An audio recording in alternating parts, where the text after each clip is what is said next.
என்ன பாரு பேய் அரைஞ்ச மாதிரி இல்லை பேயை போய் அரைஞ்சிட்டு வந்த மாதிரி உட்காந்துருக்காங்க. உங்களுக்கும் அதே கொஸ்டின் தானே?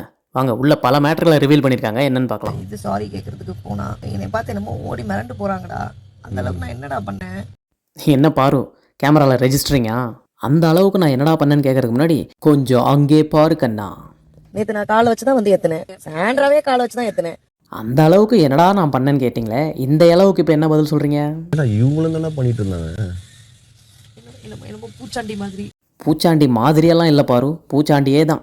இன்னும் சொல்லப்போனால் பூச்சாண்டியே உங்களை பார்த்து பயப்படுறானாமா. ஆடா இது என்ன பிரமாதம்! வீட்டிலலாம் சோறு ஊட்டும் போது குழந்தைங்களுக்கு இப்போ சாப்பிட்றியா இல்லை பாருக்கிட்ட பிடிச்சி கொடுத்துருவான்னு கேட்குறாங்களாம். நம்ம வந்து என்னமோ அவங்க வந்து கழுத்தறுத்து போட்டுற மாதிரி. ஆமாம் ஆமாம், கழுத்து தான் அறுத்தீங்க. சாண்ட்ரா உங்களை நம்பி உங்கள் பக்கத்தில் வந்து ஃப்ரெண்ட்ஸாக நல்லா பேசி பழகிட்டு இருந்தாங்க. 2 பேரும் விஷமாக இருந்தாலும் நல்லா சேர்ந்துக்கிட்டு ஒன்றாவே சுற்றிட்டு இருந்தீங்க, ஒன்றாவே கத்திட்டு இருந்தீங்க. அந்த மாதிரி காரில் கூட உங்களை நம்பி பக்கத்தில் வந்து உட்காந்துருந்தவங்கள நம்பி வெளியே தள்ளி உதச்சது மட்டும் இல்லாமல் அதுக்கு கத்தி கத்தி ஒரு நியாயம் வேறு சொன்னீங்களே. அப்போ கூட இருந்தவங்களை குழி பறிச்சு அனுப்புறதுக்கு பேர் கழுத்து இருக்கிறது இல்லையா? பாரு எப்படியாவது கேமரா முன்னாடி அழுவ ரொம்ப ட்ரை பண்ணுறாங்க. அடச்சே, இந்த நேரத்தில் அழுகு கூட வந்து தொலைய மாட்டேங்குதுன்னு தலையில அடிச்சிட்டாங்க. அப்புறம் நம்ம எல்லாம் பாரு எட்டி உதச்சாங்க தள்ளினாங்க அப்படி மட்டும் தான் நினச்சிட்டு இருந்தோம். இன்னொரு விஷயம் கூட பண்ணியிருக்காங்க, அதையும் அவங்களே சொல்கிறாங்க கேளுங்க. நேற்று கூட தான் நான் வந்து கடிச்சேன். எத்துனது மட்டும் இல்லாமல் சாண்ட்ரா கை எடுக்கலன்னு கையை பிடிச்சி கடிச்சு வேற வச்சிருக்காங்க. இப்போ புரியுதா? அதில் சாண்ட்ராவுக்கு கொஞ்சம் இன்னும் விஷம் பயங்கரமாக ஏறிடுச்சு போல. அந்த பாய்சன் எஃபெக்ட் தான் அவங்கள அந்த பாடுபடுத்திருக்கு.